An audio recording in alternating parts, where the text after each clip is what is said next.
আসসালামু আলাইকুম রহমতুল্লাহি বারাকাতু। সবাই কেমন আছেন? আশা করি আলহামদুলিল্লাহ ভালো আছেন। আমি আলহামদুলিল্লাহ ভালো আছি। আল্লাহ তাআলা শুকরিয়া যে আল্লাহ সুবহানাহু ওয়া তাআলা আপনি কি আমাকে সুস্থতার নিয়ামত নসিব করেছেন। এর পাশাপাশি আল্লাহ তাআলা সবচেয়ে বড় নিয়ামত যেটা ঈমানের দৌলত, ঈমানের নিয়ামত। আল্লাহ তাআলা আপনি কি আমাকে সমস্ত মুসলমান এখানে ঈমানের মতো দৌলত নসিব করছেন। কিন্তু আল্লাহ তাআলার কাছে লাখো কোটি শুকরিয়া যে আল্লাহ তাআলা যে আপনি কি আমাকে ঈমান দান করছেন, যে আল্লাহ তাআলা ঈমানদারের ঘরে পাঠাইছেন এবং ঈমানের উপর চলাফেরা করার তৌফিক নসিব করছেন। আল্লাহ তাআলা যেন মওত পর্যন্ত, মৃত্যুর আগ পর্যন্ত সমস্ত মুসলমান নরনারীকে যেন ঈমানের উপর জিন্দগি যাপন করা এবং ঈমানের উপর চলার তৌফিক নসিব করা। সে ঈমানের সমস্ত কাজগুলো করার তৌফিক দান করুক। সে ঈমান কী চায়, ঈমানের তাকাজ অনুযায়ী জিন্দগি যাপন করার তৌফিক নসিব করুক।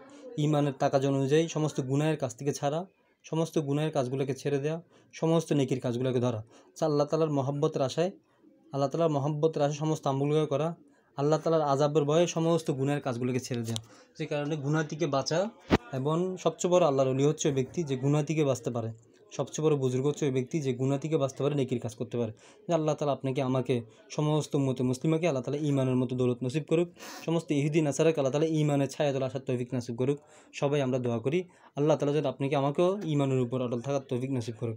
ঈমানের সমস্ত কাজ, নামাজ থেকে নিয়ে আমার সকাল থেকে উঠে রাত্রি ঘুম যাওয়া পর্যন্ত সমস্ত কাজ যেন রাসূল সাল্লাল্লাহু আলাইহি ওয়াসাল্লামের সুন্নত তরিকা যেন হয়, আল্লাহ তাআলার হুকুম অনুযায়ী যেন হয়, সেটার জন্য আল্লাহ তাআলা যেন তৌফিক নসিব করেন।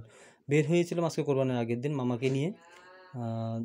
জোহরের নামাজের পরে আসরের আগ দিয়ে আমরা বদ্রাট বাজারে কিছু কাজ ছিল, মামার সাথে করে নিয়ে গেছে, আমরা বাইকে করে গিয়েছিলাম। তো আলহামদুলিল্লাহ এখানে যাওয়ার সময় অনেক কিছু লক্ষ্য করলাম। অনেকে গরু নিয়ে যাইতেছে, যে অনেকে লক্ষ্য করলাম যে অনেকে আল্লাহকে সন্তুষ্ট করার জন্য কোরবানির জন্য যে গরুগুলো নিয়ে যাচ্ছেন, বিভিন্ন জনের দাম জিজ্ঞাসা করে। আমরাও দাম জিজ্ঞাসা করি, রাস্তার মধ্যে জিজ্ঞাসা করে থাকি।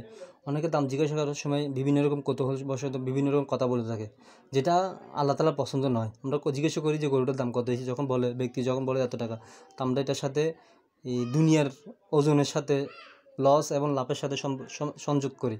আমি যদি আল্লাহর জন্য কোরবানি দিয়ে থাকি, সেটা হোক না ছোটো জিনিস, সেটা হোক না কেন বড় জিনিস, যদি আল্লাহ তাআলা যদি কবুল করেই নেয়, সেটা বড় এবং ছোটোর সাথে কোনো সম্পর্ক নেই।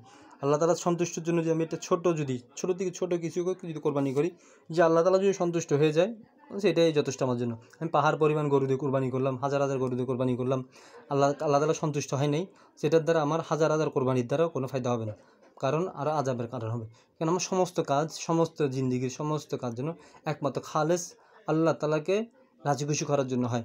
আমার শেখ আরিফ বিল্লাহ আল্লামা মুফতি মুস্তাকুন নবী কাসিম আল্লামা আনিসুর রহমান আশরাফি হুজুর বলে থাকেন সবসময়, আমার সমস্ত কাজগুলোকে, সমস্ত গুনার কাজকে আল্লাহ তাআলার আযাবের ভয় ছাড়া সমস্ত নেকির কাজগুলোকে আল্লাহ তাআলার মহব্বত করা।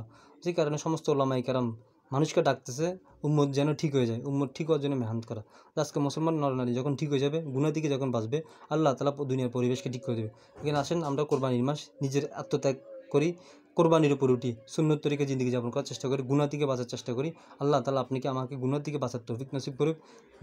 গুনাহ থেকে বেঁচে ঈমানের সাথে থাকার দৌলত নসিব করুক। অগ্রিম ঈদ মোবারক। আসসালামু আলাইকুম ওয়া রাহমাতুল্লাহ। সবাই দোয়া করবেন, ভালো থাকবেন। আসসালামু আলাইকুম ওয়া রাহমাতুল্লাহ।